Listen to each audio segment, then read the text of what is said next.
The Story of Pip as told by himself. How Pip helped the convicts. My father's family name being Pip, and my Christian name Philip, my infant tongue could make of both names nothing longer than Pip. So I called myself Pip, and came to be called Pip. I give Pip as my father's family name, on the authority of his tombstone and my sister, Mrs. Joe Gargery, who married the blacksmith. As I never saw my father or my mother, my first fancies regarding what they were like were unreasonably derived from their tombstones. Ours was the marsh country down by the river, within 20 miles of the sea. My most vivid memory of these early days was of a raw evening about dusk. At such a time I found out for certain that this bleak spot where I chanced to be wandering all alone was the churchyard, that the low, leaden line beyond was the river, and that the small bundle of shivers growing afraid of it all and beginning to cry was myself, Pip. "Hold your noise," cried a terrible voice as a man started up from among the graves at the side of the church porch. He was a fearful-looking man, clad in coarse grey, covered with mud and brambles, and with a great clanking chain upon his leg. "Tell us your name," said the man. "Quick." "Pip, sir." "Show us where you live," said the man, "pint out the place." I pointed to where our village lay, on the flat inshore among the trees a mile or more from the church. The man, after looking at me for a moment, turned me upside down and emptied my pockets. There was nothing in them but a piece of bread. When the church came to itself, for he was so sudden and strong that he made it go head over heels before me, and I saw the steeple under my feet, when the church came to itself, I was seated on a high tombstone, trembling, while he ate the bread ravenously. "You young dog," said the man, licking his lips, "what fat cheeks you ha got." I believed they were fat, though I was at that time undersized for my years, and not strong. "Darn me if I couldn't eat 'em," said the man with a threatening shake of his head, "and if I hadn't half a mind taught." I earnestly expressed my hope that he wouldn't, and held tighter to the tombstone on which he had put me, partly to keep myself upon it, partly to keep myself from crying. "Now looky here," said the man, "where's your mother?" "There, sir," said I. He started, made a short run, and stopped and looked over his shoulder. "There, sir," I timidly explained, pointing to an inscription on a stone, "that's my mother." "Oh," said he, coming back, "and is that your father longer your mother?" "Yes, sir," said I, "him too, late of this parish." "Ha," he muttered then, considering, "who d ye live with, suppossin' you're kindly let to live, which I hadn't made up my mind about." "My sister, sir, Mrs. Joe Gargery, wife of Joe Gargery the blacksmith, sir." "Blacksmith, eh?" said he, and looked down at his leg. After darkly looking at his leg, and at me several times, he came closer to my tombstone, took me by both arms, and tilted me back as far as he could hold me, so that his eyes looked most powerfully down into mine, and mine looked most helplessly up into his. "Now looky here," he said, "the question being whether you're to be let to live, you know what a file is?" "Yes, sir." "And you know what wittles is?" "Yes, sir." After each question he tilted me over a little more, so as to give me a greater sense of helplessness and danger. "You get me a file," he tilted me again, "and you get me some wittles if you don't." He tilted me again and shook me till my teeth chattered. Indeed I will, sir," said I, "if you will only let me go, I'll run all the way home." "Well, see that you come back, but tomorrow morning will do, early before day. I'll wait for you here." As he released me, I needed no second bidding, but scurried away as fast as I could, and soon reached the blacksmith shop. My sister, Mrs. Joe Gargery, was more than 20 years older than I, and had established a great reputation with herself and the neighbours, because she had brought me up by hand. Having at that time to find out for myself what the expression meant, and knowing her to have a hard and heavy hand, and to be much in the habit of laying it upon her husband as well as upon me, I supposed that Joe Gargery and I were both brought up by hand. She was not a good-looking woman, my sister, and I had a general impression that she must have made Joe Gargery marry her by hand. Joe was a fair man, with curls of flaxen hair on each side of his smooth face, and with eyes of such a very undecided blue that they seemed to have somehow got mixed with their own whites. He was a mild, good-natured, sweet-tempered, easy-going, foolish, dear fellow, a sort of Hercules in strength and also in weakness. My sister, Mrs. Joe, with black hair and eyes, had such a prevailing redness of skin that I sometimes used to wonder whether it was possible she washed herself with a nutmeg grater instead of soap. She was tall and bony, and almost always wore a coarse apron, fastened behind with 2 loops, and having a bib in front that was stuck full of pins and needles. Joe's forge adjoined our house, which was a wooden house, as many of the dwellings in our country were, most of them at that time. When I ran home from the churchyard, the forge was shut up, and Joe was sitting alone in the kitchen. Joe and I being fellow sufferers, and having confidences as such, Joe imparted a confidence to me the moment I raised the latch of the door and peeped in at him opposite to it, sitting in the chimney corner. "Mrs. Joe has been out a dozen times looking for you, Pip, and she's out now, making it a baker's dozen." Is she? "Yes, Pip," said Joe, "and what's worse, she's got Tickler with her." At this dismal intelligence, I twisted the only button on my waistcoat round and round, and looked in great depression at the fire. Tickler was a wax-ended piece of cane, worn smooth by collision with my tickled frame. "She sat down," said Joe, "and she got up and she made a grab at Tickler and she rampaged out." "That's what she did," said Joe, slowly clearing the fire between the lower bars with the poker and looking at it. "She rampaged out, Pip." "Has she been gone long, Joe? I always treated him as no more than my equal." "Well," said Joe, glancing up at the Dutch clock, "she's been on the rampage this last spell about 5 minutes, Pip. She's a-coming. Get behind the door, old chap, and have the jack towel betwixt you." I took the advice.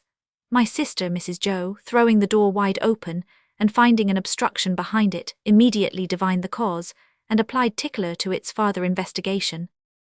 "Where have you been?" she demanded between tickles. "I have only been to the churchyard," said I, crying and rubbing myself. "Churchyard," repeated my sister. "If it weren't for me, you'd been to the churchyard long ago and stayed there. Who brought you up by hand?" My thoughts strayed from that question as I looked disconsolately at the fire. For the fugitive out on the marshes with the iron leg, the file, the food, and the dreadful pledge I was under to steal, from under my sister's very roof, rose before me in the avenging coals. "Ha," said Mrs. Joe, restoring Tickler to his station. "Churchyard indeed, you may well say churchyard, you two. One of us, by the by, had not said it at all. You'll drive me to the churchyard betwixt you, one of these days, and oh, a precious pair you'd be without me." As she applied herself to set the tea things, Joe peeped down at me over his leg, as if he were mentally calculating what kind of pair we should make, under such circumstances. After that, he sat feeling his right side flaxen curls and whisker, and following Mrs. Joe about with his blue eyes, as his manner always was at squally times. My sister had a sudden, severe way of cutting and buttering bread, which never varied. Now she ripped me off a section of loaf, bidding me eat and be thankful. Though I was hungry, I dared not eat, for she was a strict housekeeper who would miss any further slices, and I must not let that dreadful man out in the churchyard go hungry. So I resolved to put my hunk of bread and butter down the leg of my trousers, a plan which I presently found the chance to carry out. It was Christmas Eve, and I had to stir the pudding for next day with a copper stick. I tried it with the load upon my leg, and that made me think afresh of the man with the load on his leg, and found the tendency of exercise to bring the bread and butter out at my ankle quite unmanageable. Happily, I slipped away and deposited that part of my conscience in my garret bedroom. "Hark," said I when I had done my stirring, and was taking a final warm in the chimney corner before being sent up to bed. "Was that great guns, Joe?" "Ah," said Joe, "there's another conwicked off." "What does that mean, Joe?" said I. Mrs. Joe, who always took explanations upon herself, said snappishly, "Escaped, escaped." "There was a conwicked off last night," added Joe, "after sunset gun, and they fired warning of him, and now it appears they're firing warning of another." "Who's firing?" said I. "Drat that boy," interposed my sister, frowning at me over her work. "What a questioner he is. Ask no questions and you'll be told no lies." It was not very polite to herself, I thought, as she always answered, but she never was polite unless there was company. Presently Joe said to me in a quiet kind of whisper, "Hulks, Pip, prison ships. They're firing because one of the thieves on the hulks is got away." Thieves, prison ships, and here I was planning to rob my sister of the bread and butter, and honest Joe of a file. Truly conscience is a fearful thing, yet there was no turning back for me. That night the rest of the dreadful deed was done. Just before daybreak I crept out, carrying the file which I had found among Joe's tools, the slice of bread, and a pie which was too convenient in the pantry, and which I took in the hope it was not intended for early use and would not be missed for some time. I found the man with the iron waiting for me, crouched behind a tombstone. "Are you alone?" he asked hoarsely. "Yes, sir." "No one following you?" "No, sir." "Well," said he, "I believe you. Give me them whittles, quick." I had often watched a large dog of ours eating his food, and I now noticed a decided similarity between the dog's way of eating and the man's. The man took strong, sharp, sudden bites just like the dog. He swallowed, or rather snapped up, every mouthful, too soon and too fast, and he looked sideways here and there while he ate, as if he thought there was danger in every direction of somebody's coming to take the pie away. "Now give us hold of the file, boy," he said, when he had finished swallowing. I did so, and he bent to the iron like a madman, and began filing it away in quick, fierce rasps. I judged this a good time to slip away, and he paid no further attention to me. The last I heard of him, the file was still going. "And where the mischief ha' you been?" was Mrs. Joe's Christmas salutation, when I and my conscience showed ourselves. I said I had been down to hear the chimes. "Ah, well," observed Mrs. Joe, "you might ha' done worse." Not a doubt of that, I thought. We were to have a superb dinner, so Joe slyly told me, consisting of a leg of pork and greens, a pair of roast stuffed fowls, and a handsome pie which had been baked the day before. I started when he spoke about the pie, but his blue eyes beamed upon me kindly. My sister, having so much to do, was going to church vicariously. That is to say, Joe and I were going. In his working clothes, Joe was a well-knit, characteristic-looking blacksmith. In his holiday clothes, he was more like a scarecrow in good circumstances than anything else. Nothing that he wore then fitted him or seemed to belong to him. On the present festive occasion he emerged from his room, when the blithe bells were ringing, the picture of misery, in a full suit of Sunday penitentials. As to me, I think my sister must have had some general idea that I was a young offender who must be punished each holy day by being put into clothes so tight that I could on no account move my arms and legs without danger of something bursting. Joe and I going to church, therefore, must have been a moving spectacle for compassionate minds. Yet, what I suffered outside was nothing to what I underwent within. The terrors that had assailed me whenever Mrs. Joe had gone near the pantry, or out of the room, were only to be equalled by the remorse with which my mind dwelt on what my hands had done. Under the weight of my wicked secret, I pondered whether even the church would be powerful enough to shield me from the wrath to come. Mr. Wopsle, the clerk at church, was to dine with us, and Mr. Hubble, the wheelwright, and Mrs. Hubble, and Uncle Pumblechook, Joe's uncle, but Mrs. Joe appropriated him, who was a well-to-do corn chandler in the nearest town, and drove his own chaise cart. The dinner hour was 1:30. When Joe and I got home, we found the table laid, and Mrs. Joe dressed, and the dinner dressing, and the front door unlocked. It never was at any other time, for the company to enter by, and everything most splendid. And still, not a word of the robbery.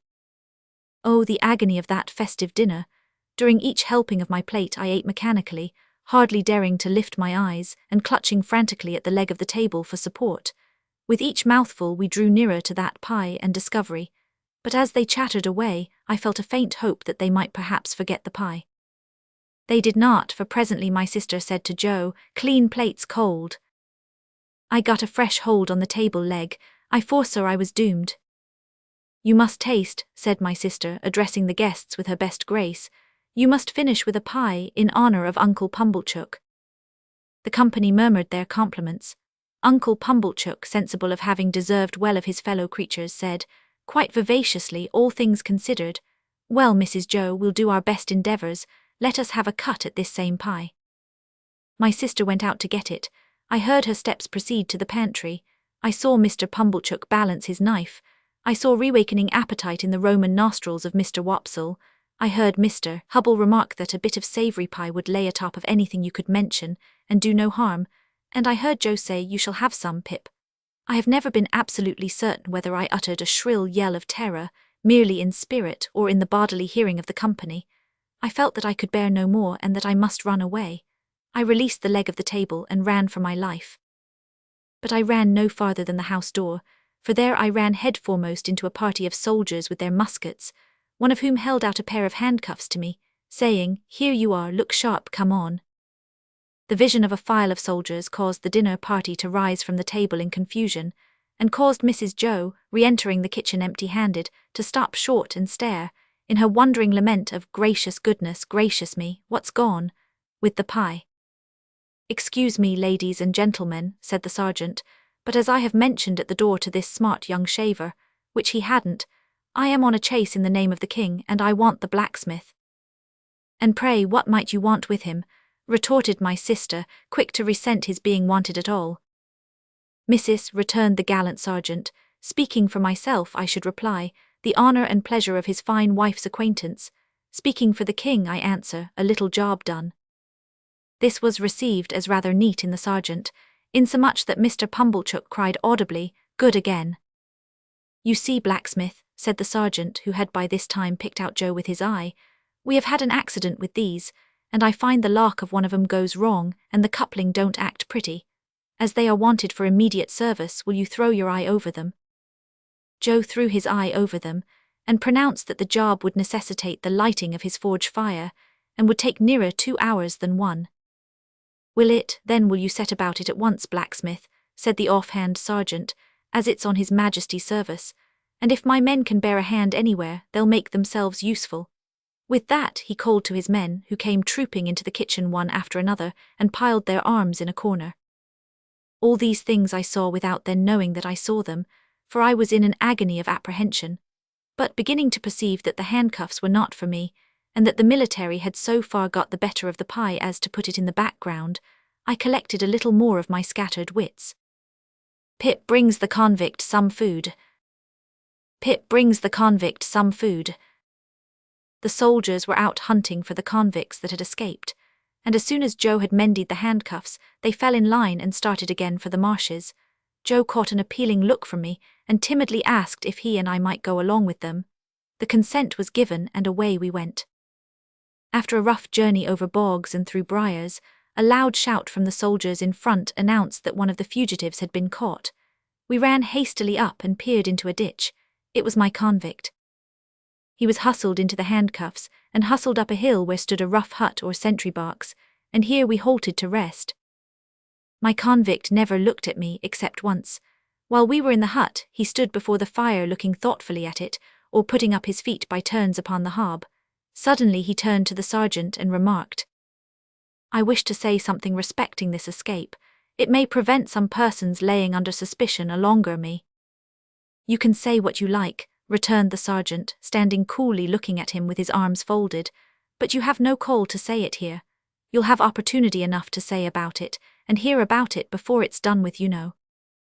"I know, but this is another peant, a separate matter. A man can't starve, at least I can't. I took some victuals up at the village over yonder, where the church stands amost out on the marshes." "You mean stole," said the sergeant. "And I'll tell you where from the blacksmith's." "Hallo," said the sergeant, staring at Joe. "Hallo, Pip," said Joe, staring at me. "It was some broken whittle, that's what it was, and a dram of liquor and a pie." "Have you happened to miss such an article as a pie, blacksmith?" asked the sergeant confidentially. "My wife did at the very moment when you came in, don't you know, Pip?" "So," said my convict, turning his eyes on Joe in a moody manner, and without the least glance at me. "So you're the blacksmith, are you? Then I'm sorry to say I've eat your pie." "God knows you're welcome to it, so far as it was ever mine," returned Joe with a saving remembrance of Mrs. Joe. "We don't know what you have done, but we wouldn't have you starve to death for it, poor miserable fellow creator. Would us, Pip?" Something that I had noticed before clicked in the man's throat again, and he turned his back. The boat had returned, and his guard were ready, so we followed him to the landing place made of rough stakes and stones, and saw him put into the boat, which was rowed by a crew of convicts like himself. No one seemed surprised to see him, but they looked at him stolidly and rowed him back to the hulks as a matter of course. My state of mind regarding the pie was curious. I do not recall that I felt any tenderness of conscience in reference to Mrs. Joe, when the fear of being found out was lifted off me. But I loved Joe, perhaps for no better reason in those early days than because the dear fellow let me love him, and as to him, my inner self was not so easily composed. It was much upon my mind, particularly when I first saw him looking about for his file, that I ought to tell Joe the whole truth. Yet I did not, and for the reason that I mistrusted that if I did he would think me worse than I was. The fear of losing Joe's confidence, and of thenceforth sitting in the chimney corner at night staring drearily at my forever lost companion and friend, tied up my tongue, and so the whole truth never came out. Chapter 2: Pip and Estella. At this time I was only an errand boy around the forge, and my education was limited to spelling out the names on the tombstones. So in the evenings they sent me to school to Mr. Wopsle's aunt, a worthy woman who used to go to sleep regularly from 6 to 7, while her small class was supposed to study. But I was lucky enough to find a friend in her granddaughter, Biddy. She was about my own age, and while her shoes were generally untied and her hands sometimes dirty, her heart was in the right place and she had a good head. So with her help I struggled through my letters as if they had been a bramble bush, getting considerably worried and scratched by each letter in turn. Then came the dreaded 9 figures to add to my troubles, but at last I learned to read and cipher. I do not know which was the prouder, Joe or I, when I wrote him my first letter, which was hardly needed, as he sat beside me while I wrote it. "I say, Pip, old chap," he cried, opening his eyes very wide, "what a scholar you are, ain't you?" "I should like to be," I answered, looking at the slate with satisfaction. Mrs. Joe made occasional trips with Uncle Pumblechook on market days, to assist him in buying such household stuffs and goods as required a woman's judgment, Uncle Pumblechook being a bachelor and reposing no confidences in his domestic servant. On this particular evening she came home from such a trip, bringing Uncle Pumblechook with her. "Now," said she, unwrapping herself with haste and excitement, and throwing her bonnet back on her shoulders where it hung by the strings, "if this boy ain't grateful this night, he never will be."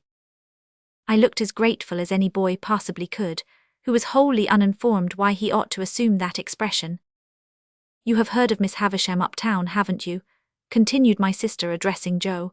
"She wants this boy to go and play there, and of course he's going, and he had better play there," said my sister, shaking her head at me as an encouragement to be extremely light and sportive, "or I'll work him." I had heard of Miss Havisham uptown. Everybody for miles round had heard of Miss Havisham uptown, as an immensely rich and grim lady who lived in a large and dismal house barricaded against robbers, and who led a life of seclusion. "Well, to be sure," said Joe, astounded. "I wonder how she come to know Pip." "Noodle," cried my sister, who said she knew him. "Couldn't she ask Uncle Pumblechook if he knew of a boy to go and play there? And couldn't Uncle Pumblechook, being always considerate and thoughtful of us, mention this boy that I have been a willing slave to? And couldn't Uncle Pumblechook, being sensible that for anything we can tell, this boy's fortune may be made by his going to Miss Havisham's, offer to take him into town tonight in his own chaise cart, and to keep him tonight, and to take him with his own hands to Miss Havisham's tomorrow morning, and Lorrimussy me," cried my sister, casting off her bonnet in sudden desperation, "here I stand talking to mere mooncalves with Uncle Pumblechook waiting, and the mare catching cold at the door, and the boy grimed with dirt from the hair of his head to the sole of his foot." With that she pounced on me like an eagle on a lamb, and my face was squeezed into wooden bowls in sinks, and my head was put under taps of water butts, and I was soaped and kneaded and towelled and thumped and harrowed and rasped, until I really was quite beside myself.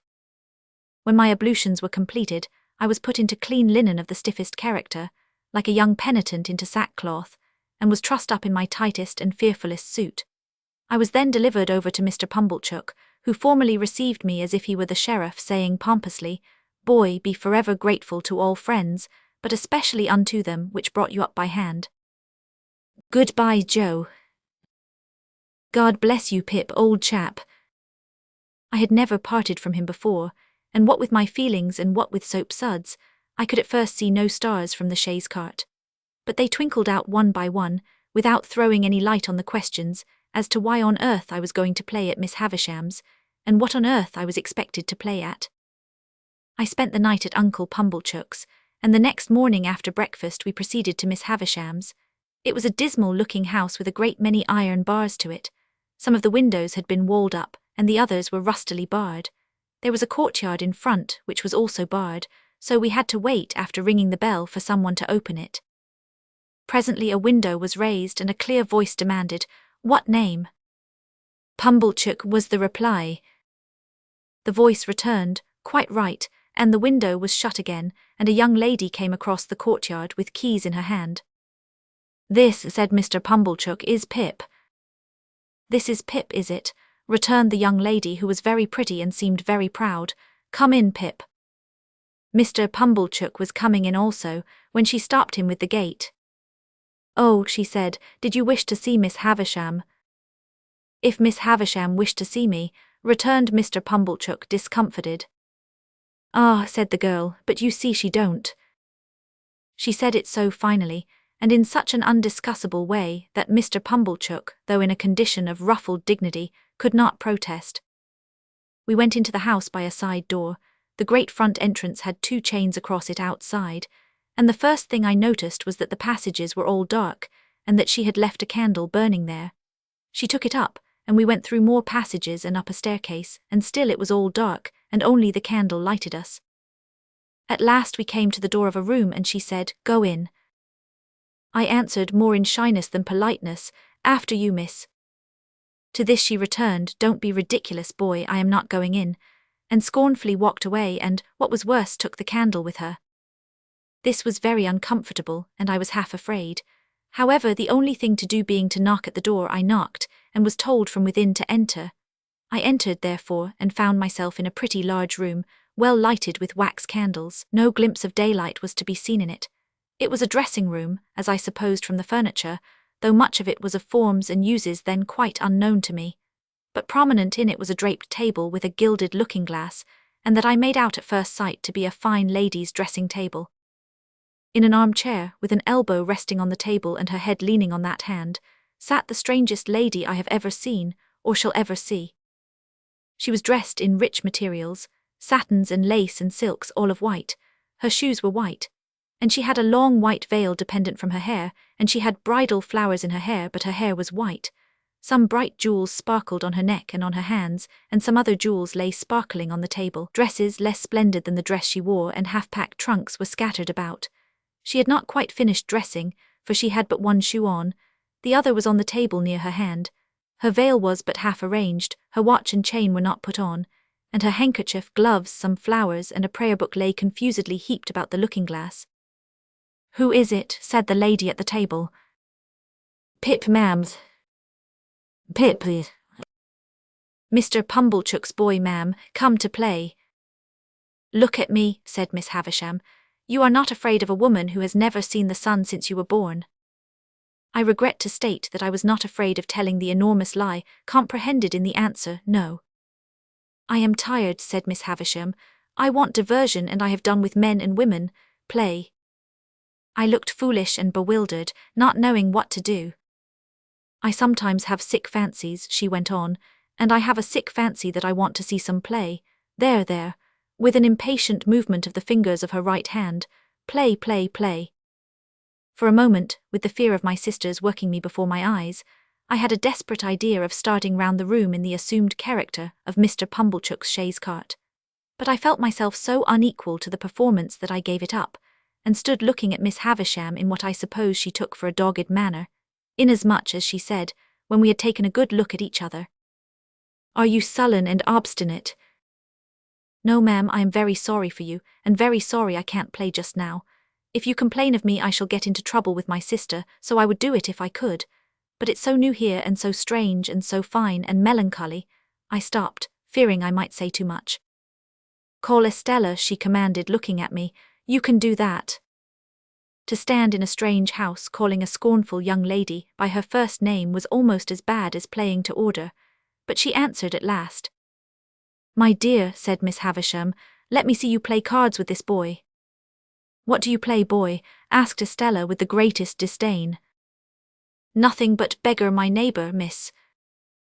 "Beggar him," said Miss Havisham to Estella, so we sat down to cards. It was then I began to understand that everything in the room had stopped, with the watch and the clock, a long time ago. I noticed that Miss Havisham put down the jewel exactly on the spot from which she had taken it up. As Estella dealt the cards, I glanced at the dressing table again, and saw that the shoe upon it, once white, now yellow, had never been worn. "He calls the knaves jacks, this boy," said Estella with disdain before our first game was out. "And what coarse hands he has, and what thick boots." I had never thought of being ashamed of my hands before, but now I began to consider them. Her contempt for me was so strong that I caught it. She won the game and I dealt. I misdealt, as was only natural, when I knew she was lying in wait for me to do wrong, and she denounced me for a stupid, clumsy labouring boy. You say nothing of her, remarked Miss Havisham to me as she looked on. She says many hard things of you, but you say nothing of her. What do you think of her? I don't like to say, I stammered. Tell me in my ear, said Miss Havisham, bending down.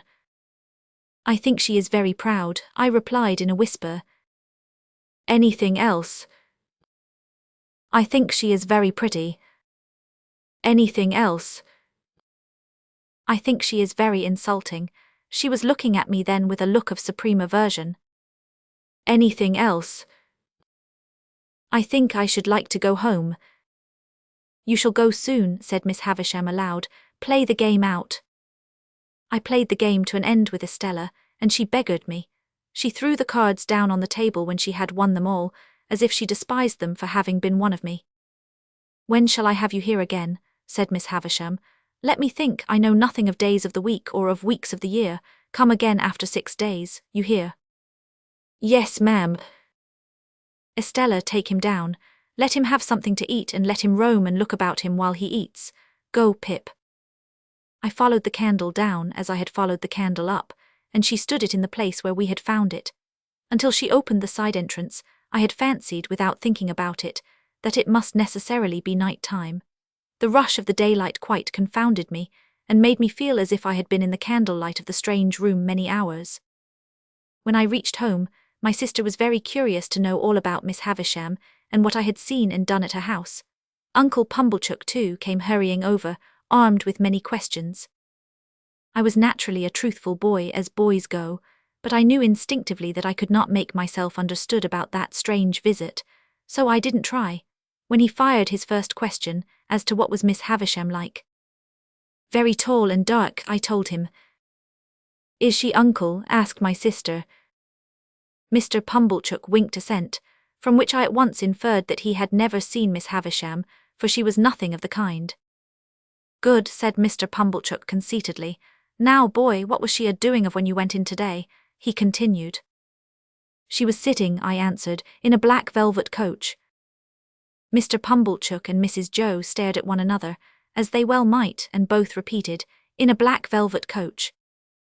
Yes, said I, and Miss Estella, that's her niece, I think, handed her in cake and wine at the coach window on a gold plate, and we all had cake and wine on gold plates, and I got up behind the coach to eat mine because she told me to. Was anybody else there? Asked Mr. Pumblechook. 4 dogs, said I. Large or small? Immense, said I, and they fought for veal cutlets out of a silver basket. Mr. Pumblechook and Mrs. Joe stared at one another again in utter amazement. I was perfectly frantic, a reckless witness under the torture, and would have told them anything. Where was this coach, in the name of gracious? Asked my sister. In Miss Havisham's room. They stared again, but there weren't any horses to it. I added this saving clause, in the moment of rejecting 4 richly caparisoned coursers which I had had wild thoughts of harnessing. Can this be possible, uncle? Asked Mrs. Joe. What can the boy mean? I'll tell you, mum, said Mr. Pumblechook. My opinion is it's a sedan chair. She's flighty, you know, very flighty, quite flighty enough to pass her days in a sedan chair. Did you ever see her in it, uncle? Asked Mrs. Joe. How could I, he returned, forced to the admission, when I never see her in my life, never clapped eyes upon her? Goodness, uncle, and yet you have spoken to her. Just through the door, he replied testily. Now, boy, what did you play? We played with flags. Flags, echoed my sister. Yes, said I. Estella waved a blue flag, and I waved a red one, and Miss Havisham waved one sprinkled all over with little gold stars, out at the coach window, and then we all waved our swords and hurrahed. Swords, repeated my sister. Where did you get swords from? Out of a cupboard, said I, and I saw pistols in it and jam and pills, and there was no daylight in the room, but it was all lighted up with candles. That's true, mum, said Mr. Pumblechook with a grave nod. That's the state of the case, for that much I've seen myself. And then they both stared at me, and I at them, and plaited the right leg of my trousers with my right hand. If they had asked me any more questions, I should undoubtedly have betrayed myself, for I was even then on the point of mentioning that there was a balloon in the yard, and should have hazarded the statement, but for my invention being divided between that phenomenon and a bear. They were so much occupied, however, in discussing the marvels I had already presented for their consideration, that I escaped. The subject still held them when Joe came in from his work to have a cup of tea, to whom my sister, more for the relief of her own mind than for the gratification of his, related my pretended experiences. Now when I saw Joe open his blue eyes and roll them all round the kitchen in helpless amazement, I was overtaken by penitence, but only as regarded him, not in the least as regarded the other two. Towards Joe, and Joe only, I considered myself a young monster, while they sat debating what results would come to me from Miss Havisham's acquaintance and favour. They had no doubt that Miss Havisham would do something for me. Their doubts related to the form that something would take. My sister stood out for property. Mr. Pumblechook was in favour of a handsome premium for binding me apprentice to some genteel trade, say, the corn and seed trade, for instance. Joe fell into the deepest disgrace with both, for offering the bright suggestion that I might only be presented with one of the dogs who had fought for the veal cutlets. If a fool's head can't express better opinions than that, said my sister, and you have got any work to do, you had better go and do it. So he went. After Mr. Pumblechook had driven off, and when my sister was washing up, I stole into the forge to Joe and remained by him until he had done for the night. Then I said, "Before the fire goes out, Joe, I should like to tell you something." "Should you, Pip?" said Joe, drawing his shoeing stool near the forge. "Then tell us, what is it, Pip?" "Joe," said I, taking hold of his rolled-up shirt sleeve and twisting it between my finger and thumb, "you remember all that about Miss Havisham's?" "Remember," said Joe, "I believe you, wonderful." "It's a terrible thing, Joe, it ain't true." "What are you telling of, Pip?" cried Joe, falling back in the greatest amazement. "You don't mean to say it's—" "Yes, I do, it's lies, Joe." "But not all of it. Why, sure you don't mean to say, Pip, that there was no black velvet ch, for I stood shaking my head. But at least there was dogs, Pip." "Come, Pip," said Joe persuasively, "if there warn't no veal cutlets, at least there was dogs." "No, Joe." "A dog," said Joe, "a puppy, come." "No, Joe, there was nothing at all of the kind." As I fixed my eyes hopelessly on Joe, Joe contemplated me in dismay. "Pip, old chap, this won't do, old fellow, I say. Where do you expect to go to?" "It's terrible, Joe, ain't it?" "Terrible," cried Joe. "Awful, what possessed you?" "I don't know what possessed me, Joe," I replied, letting his shirt sleeve go, and sitting down in the ashes at his feet, hanging my head. "But I wish you hadn't taught me to call knaves at cards jacks, and I wish my boots weren't so thick nor my hands so coarse." And then I told Joe that I felt very miserable, and that I hadn't been able to explain myself to Mrs. Joe and Pumblechook, and that there had been a beautiful young lady at Miss Havisham's who was dreadfully proud, and that she had said I was common, and much more to that effect. "There's one thing you may be sure of, Pip," said Joe after some rumination, "namely that lies is lies. Hows'ever they come, they didn't ought to come, and they come from the father of lies and work round to the same. Don't you tell no more of 'em, Pip. That ain't the way to get out of being common, old chap. And as to being common, I don't make it out at all clear. You are uncommon in some things, you're uncommon small, likewise you're uncommon scholar." "No, I am ignorant and backward, Joe." "Why, see what a letter you wrote last night. Wrote in print even, I've seen letters, and from gentlefolks. That I'll swear weren't wrote in print," said Joe. "I have learnt next to nothing, Joe. You think much of me, it's only that." "Well, Pip," said Joe, "be it so or be it sant, you must be a common scholar afore you can be a uncommon one, I should hope. The king upon his throne with his crown upon his head can't sit and write his Acts of Parliament in print without having begun, when he were a unpromoted prince, with the alphabet, added Joe with a shake of the head that was full of meaning, and begun at a 2 and worked his way to Z. There was some hope in this piece of wisdom, and it rather encouraged me. "You're not angry with me, Joe?" "No, old chap, but you might bear in mind about them dog fights and veal cutlets when you say your prayers tonight. That's all, old chap, and don't never do it no more." Chapter 3, How Pip Fell Heir to Great Expectations. The happy idea occurred to me a morning or two later when I woke, that the best step I could take towards making myself uncommon was to get out of Biddy everything she knew.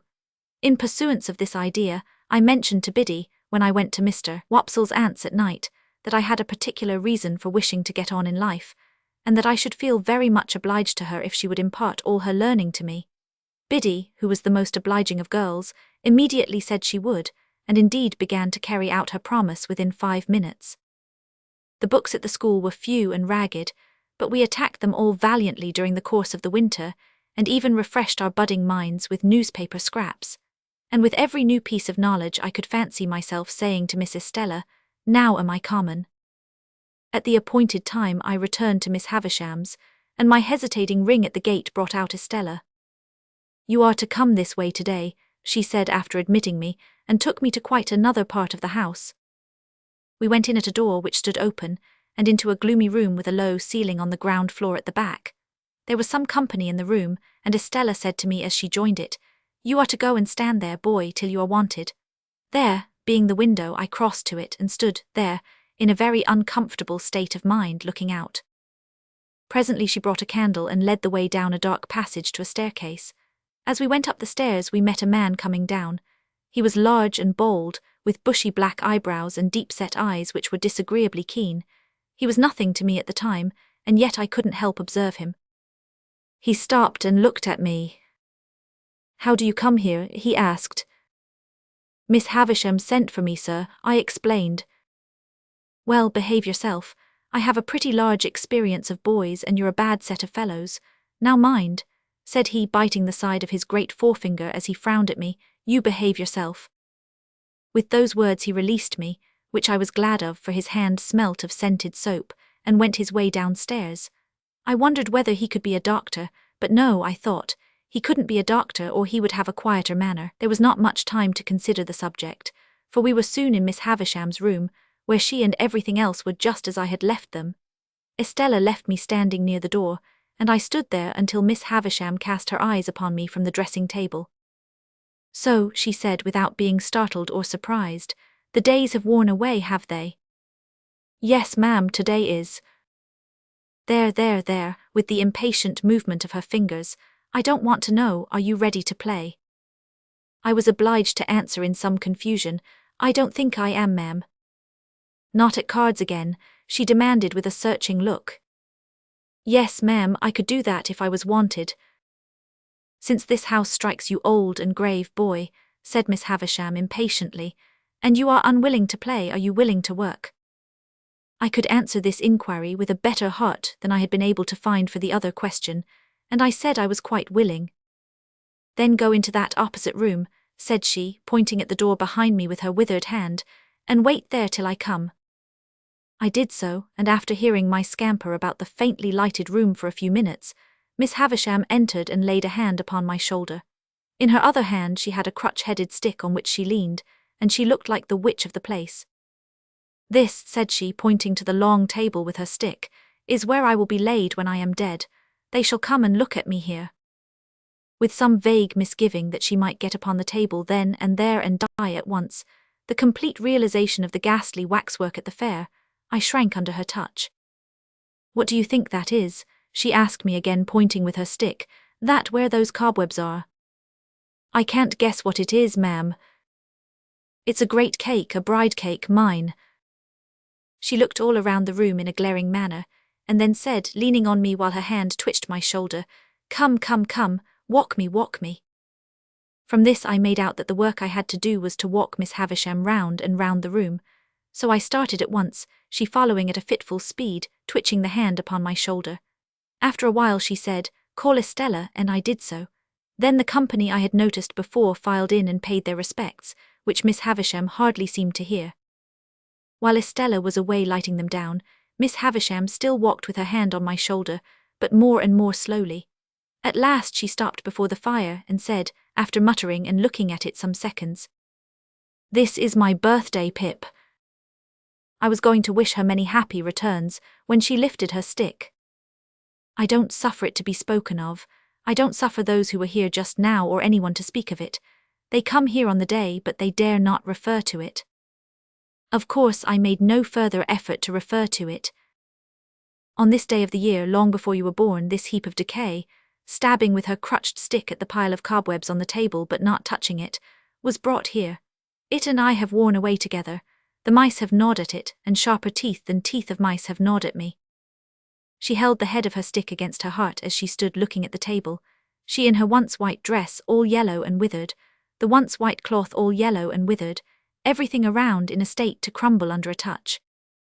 When the ruin is complete, said she with a ghastly look, and when they lay me dead in my bride's dress on the bride's table, which shall be done, and which will be the finished curse upon him, so much the better if it is done on this day. She stood looking at the table as if she stood looking at her own figure lying there. I remained quiet. Estella returned, and she too remained quiet. It seemed to me that we continued thus a long time. In the heavy air of the room, and the heavy darkness that brooded in its remoter corners, I even had an alarming fancy that Estella and I might presently crumble to dust. And thus passed my second visit to Miss Havisham's. My next visit the following week I saw a garden chair, a light chair on wheels that you pushed from behind. I entered that same day on a regular occupation of pushing Miss Havisham in this chair, when she was tired of walking with her hand upon my shoulder, round her own room, and across the landing, and round the other room, over and over and over again. We would make these journeys, and sometimes they would last as long as 3 hours at a stretch. I insensibly fall into a general mention of these journeys as numerous, because it was at once settled that I should return every alternate day at noon for these purposes, and because I am now going to sum up a period of at least 8 or 10 months. As we began to be more used to one another, Miss Havisham talked more to me, and asked me such questions as, what had I learned and what was I going to be? I told her I was going to be apprentice to Joe, I believed, and I enlarged upon my knowing nothing and wanting to know everything, in the hope that she might offer some help towards that desirable end. But she did not. On the contrary, she seemed to prefer my being ignorant. Neither did she ever give me any money nor anything but my daily dinner. Estella was always there to let me in and out.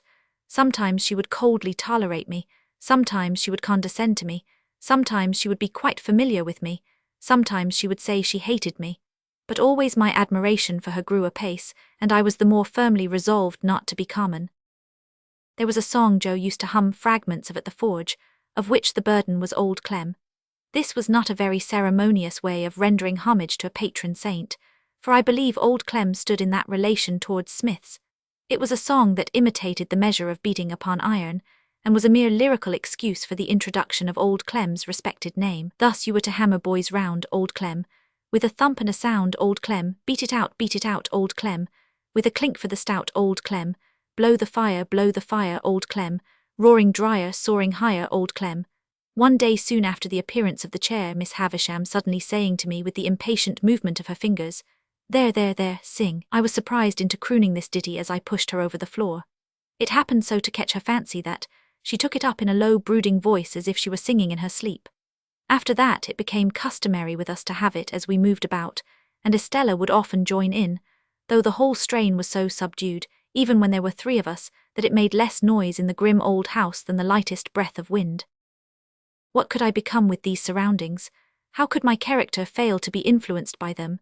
Is it to be wondered at if my thoughts were dazed, as my eyes were, when I came out into the natural light from the misty yellow rooms? Perhaps I might have talked it all over with Joe, had it not been for those enormous tales about coaches, dogs, and veal cutlets, but I felt a natural shrinking from having Miss Havisham and Estella discussed, which had come upon me in the beginning, and which grew much more potent as time went on. I reposed complete confidence in no one but Biddy, and so I told her everything. Why it came natural for me to do so, and why Biddy had a deep concern in everything I told her, I did not know then, though I think I know now. We went on in this way for a long time, and it seemed likely that we should continue to go on in this way for a long time, when one day Miss Havisham stopped short as she and I were walking, she leaning on my shoulder, and said with some displeasure, "You are growing tall, Pip." She said no more at the time, but she presently stopped and looked at me again, and presently again, and after that looked frowning and moody. On the next day of my attendance, when our usual exercise was over and I had landed her at her dressing table, she stayed me with a movement of her impatient fingers.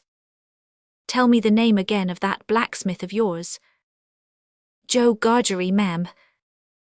"Meaning the master you were to be apprenticed to?" "Yes, Miss Havisham." "You had better be apprenticed at once. Would Gargery come here with you and bring your indentures, do you think?" I signified that I had no doubt he would take it as an honour to be asked. Then let him come. At any particular time, Miss Havisham. There, I know nothing about times. Let him come soon and come alone with you. So on my very next visit, I conducted Joe, stiffly arrayed in his Sunday clothes, into Miss Havisham's presence. She asked him several questions about himself and my apprenticeship, while the poor fellow twisted his hat in his hand and persisted in answering me. I am afraid I was the least bit ashamed of him when I saw that Estella stood at the back of Miss Havisham's chair, and that her eyes laughed mischievously. Miss Havisham glanced at him as if she understood what he really was, better than I had thought possible, seeing what an awkward figure he cut, and took up a little bag from the table beside her. Pip has earned a premium here, she said, and here it is. There are 25 guineas in this bag. Give it to your master, Pip. As if he were absolutely out of his mind with the wonder awakened in him by her strange figure, and the strange room, Joe, even at this pass, persisted in addressing me.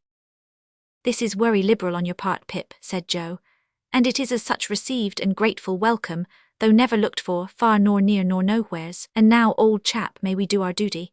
May you and me do our duty both on us by one and another, and by them which your liberal present have conwide to be for the satisfaction of mind, of them as never.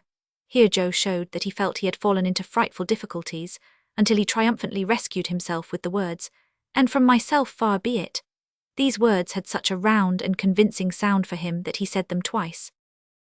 Goodbye, Pip, said Miss Havisham after my papers were signed. Let them out, Estella. Am I to come again, Miss Havisham? I asked. No, Gargery is your master now. Gargery, one word. Thus calling him back as I went out of the door, I heard her say to Joe in a distinct, emphatic voice, The boy has been a good boy here, and that is his reward. Of course, as an honest man, you will expect no other and no more. How Joe got out of the room, I have never been able to determine, but I know that when he did get out he was steadily proceeding upstairs instead of coming down, and was deaf to all remonstrances until I went after him and laid hold of him.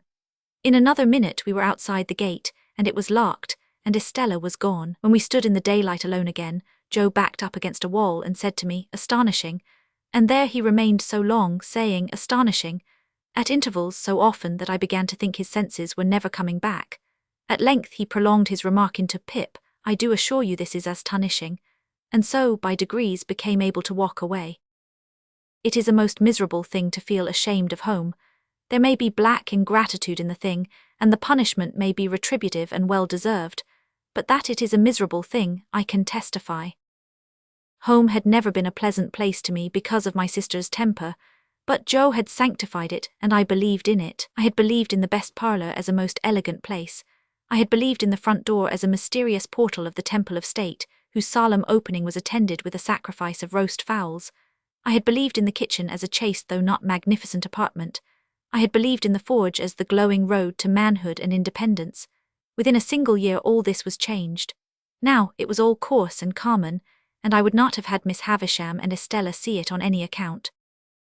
How much of my ungracious condition of mind may have been my own fault, how much Miss Havisham's, how much my sister's, is now of no moment to me or to anyone.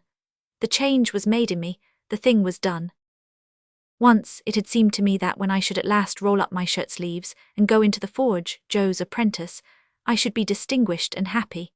Now that the reality was here, I only felt that I was dusty with the dust of small coal, and that I had a weight upon my daily remembrance to which the anvil was a feather. I remember that at a later period of my time, I used to stand about the churchyard on Sunday evenings, when night was falling, comparing my own perspective with the windy marsh view, and making out some likeness between them by thinking how flat and low both were, and how on both there came an unknown way and a dark mist, and then the sea.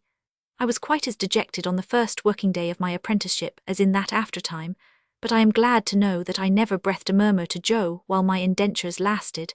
It is about the only thing I am glad to know of myself in that connection. For though it includes what I proceed to add, all the merit was Joe's. It was not because I was faithful, but because Joe was faithful, that I never ran away and went for a soldier or a sailor. It was not because I had a strong sense of the virtue of industry, but because of Joe that I worked with tolerable zeal against the grain. As I was getting too big for Mr. Wopsle's aunt's room, my education under that lady ended. Not, however, until Biddy had imparted to me everything she knew, from the little catalogue of prices to a comic song she had once bought for a halfpenny, although the only coherent part of the latter piece were the opening lines.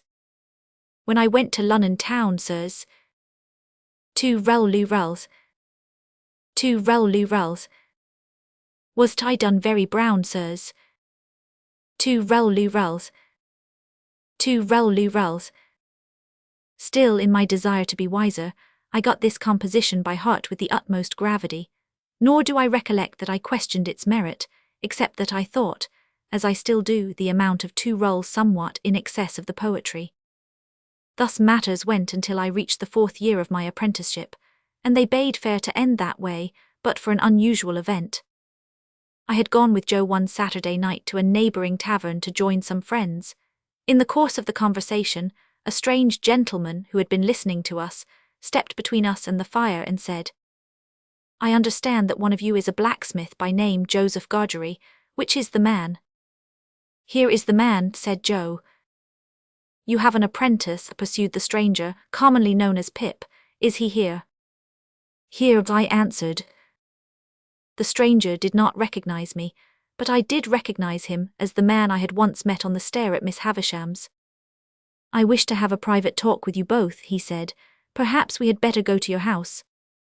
So in a wondering silence we left the inn and walked home, where Joe, vaguely recognizing the occasion to be important, opened the front door and ushered us into the state parlour. The stranger told us that he was a lawyer in London, and was now acting as confidential agent for someone else.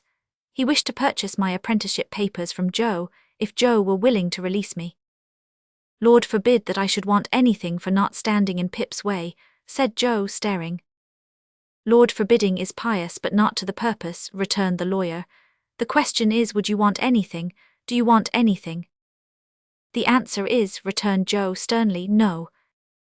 "Then I am instructed to communicate to him," said Mr. Jaggers, throwing his finger at me sideways, "that he will come into a handsome property. Further, that it is the desire of the present possessor of that property that he be immediately removed from his present sphere of life and from this place, and be brought up as a gentleman, in a word, as a young fellow of great expectations." My dream was out. My wild fancy was surpassed by sober reality. Miss Havisham was going to make my fortune on a grand scale. At least, so I thought at the time. "Now, Mr. Pip," pursued the lawyer, "I address the rest of what I have to say to you. You are to understand first that it is the request of the person from whom I take my instructions that you always bear the name of Pip. You will have no objection, I dare say, to that easy condition, but if you have any objection, this is the time to mention it." I gasped but had no objection. "The second condition," he resumed, "is that you are not to know the name of your benefactor for the present. I will act as your guardian and see that you are educated properly. You desire an education, don't you?" I replied that I had always longed for it. "Good, then we will see to getting you a tutor. But first you should have some new clothes to come away in. When will you be ready to leave? Say this day week. You'll want some money. Shall I leave you 20 guineas? He produced a long purse with the greatest coolness, and counted them out on the table and pushed them over to me. This was the first time he had taken his leg from the chair. He sat astride of the chair when he had pushed the money over, and sat swinging his purse and eyeing Joe. "Well, Joseph Gargery, you look dumbfounded." "I am," said Joe in a very decided manner. "It was understood that you wanted nothing for yourself, remember." "It were understood," said Joe, "and it are understood, and it ever will be similar according." "But what," said the lawyer, swinging his purse, "what if it was in my instructions to make you a present as compensation?" "As compensation what for?" Joe demanded. "For the loss of his services." Joe laid his hand upon my shoulder with the touch of a woman. I have often thought of him since like the steam hammer that can crush a man or pat an eggshell in his combination of strength with gentleness. "Pip is that hearty welcome," said Joe, "to go free with his services to honour and fortune as no words can tell him. But if you think as money can make compensation to me for the loss of the little child, what come to the forge, and ever the best of friends?" "Oh dear good Joe, whom I was so ready to leave and so unthankful to, I see you again, with your muscular blacksmith's arm before your eyes, and your broad chest heaving, and your voice dying away. Oh dear, good, faithful, tender Joe, I feel the loving tremble of your hand upon my arm, as solemnly this day as if it had been the rustle of an angel's wing. But at the time I was lost in the mazes of my future fortunes, and could not retrace the bypaths we had trodden together. I begged Joe to be comforted. Joe scooped his eyes with his disengaged wrist, as if he were bent on gouging himself, but said not another word. After the lawyer had taken his leave, Joe and I went into the kitchen, where we found Biddy and my sister, and told them of my good fortune. They dropped their sewing and looked at me. Joe held his knees and looked at me. I looked at them in turn. After a pause they heartily congratulated me, but there was a certain touch of sadness in their congratulations that I rather resented. Now that I was actually going away, I became quite gloomy. I did not know why, but I sat in the chimney corner looking at the fire, my elbow on my knee, and while the others tried to make the conversation cheerful, I grew gloomier than ever. But the bright sunlight of the next morning dispelled my doubts and fears, and I began to count the days eagerly. I went down to Trabb's, the tailor's, and got measured for a wonderful suit of clothes, much to the consternation of Trabb's boy, who thought himself equal to any blacksmith that ever lived. Then I went to the hatter's and the bootmaker's and the hosier's, and felt rather like Mother Hubbard's dog, whose outfit required the services of so many trades. I also went to the coach office and took my place for 7 o'clock Saturday morning, and everywhere about the village the news of my great expectations preceded me, and I was heartily stared at. Uncle Pumblechook was especially officious at this time. He acted as though he were the sole cause of all this. "To think," said he, swelling up, "that I should have been the humble instrument of this proud reward." He thought, like all the rest of us, that Miss Havisham was my unknown benefactor. It was a natural mistake, as she had been kind to me in her way, and I had seen the lawyer at her house, but it was a mistake after all, and led to other unhappy blunders ere I learned the truth. For many years afterward I found that my convict, the man I had helped down in the churchyard, was none other than the friend who had left me this fortune. He had escaped again from the hulks, and, coming into a considerable property, had arranged with the lawyer to use it in making a gentleman out of the little boy he had found crying on the tombstone. But, as I say, none of us knew it or suspected it at first. And now, those 6 days which were to have run out so slowly, had run out fast and were gone, and tomorrow looked me in the face more steadily than I could look at it. As the 6 evenings had dwindled away to 5, to 4, to 3, to 2, I had become more and more appreciative of the society of Joe and my sister and Biddy. On this last evening I dressed myself out in my new clothes for their delight and sat in my splendour until bedtime. We had a hot supper on the occasion, graced by the inevitable roast fowl, and we had some flip to finish with. We were all very low, and none the higher for pretending to be in spirits. It was a hurried breakfast the next morning with no taste in it. I got up from the meal, saying with a sort of briskness, as if it had only just occurred to me, "Well, I suppose I must be off." And then I kissed my sister and kissed Biddy and threw my arms around Joe's neck. Then I took up my little portmanteau and walked out. The last I saw of them was when I presently heard a scuffle behind me, and looking back saw Joe throwing an old shoe after me and Biddy throwing another old shoe. I stopped then to wave my hat, and dear old Joe waved his strong right arm above his head, crying huskily horror, and Biddy put her apron to her face. I walked away at a good pace, thinking it was easier to go than I had supposed it would be, and reflecting that it would never have done to have an old shoe thrown after the coach, in sight of all the high street. I whistled and made nothing of going, but the village was very peaceful and quiet, and the light mists were solemnly rising, as if to show me the world, and I had been so innocent and little there, and all beyond was so unknown and great, that in a moment with a strong heave and sob I broke into tears. It was by the finger-post at the end of the village, and I laid my hand upon it and said, "Goodbye, oh my dear, dear friend."